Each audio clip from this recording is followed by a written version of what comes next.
पुण्यामधून देखील मनसे आणि राष्ट्रवादी शरदचंद्र पवार पक्षाचे कार्यकर्ते सत्याचा मोर्चासाठी मुंबईकडे रवाना झालेत। मनसेचे पुणे शहराध्यक्ष साईनाथ बाबर यांच्या नेतृत्वामध्ये मनसैनिकांच्या गाड्यांचा ताफा मुंबईच्या दिशेने रवाना झालेला आहे। तर तिकडे राष्ट्रवादी शरदचंद्र पवार पक्षाचे कार्यकर्ते देखील मुंबईच्या दिशेने निघालेले आहेत।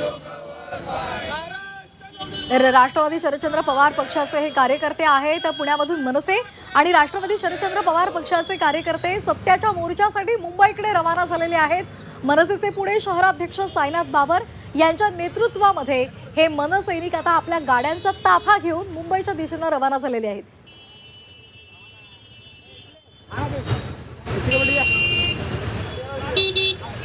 राहुलजी गांधी यांची नका प्रेस कॉन्फरन्स झाली मतचोरीच्या विरोधात।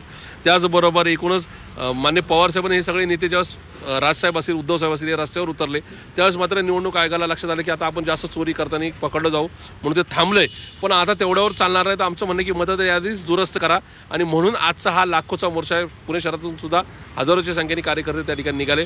मला खात्री आहे की आजच्या मोर्चाच्या माध्यमातून राज्य निवडणूक आयोग आणि केंद्रीय निवडणूक आयोगाला एक प्रकारची चपराक बसेल। त्यांनी या मतदार याद्या वेळी दुरुस्त जर नाही केल्या तर मात्र महाराष्ट्रातली जी संतप्त जनता आहे ती धार्मिक आणि जातीय वादातून त्रस्त झाली आहे। महागाई, बेरोजगारी, एकूणच नाही का ओल्या दुष्काळाने त्या ठिकाणी सरकारच्या कुठे दुर्लक्षामुळे नाही का संतप्त झाली ती जनता रस्त्यावर उतरेल आणि या राज्य सरकारला निश्चित धडा शिकवेल।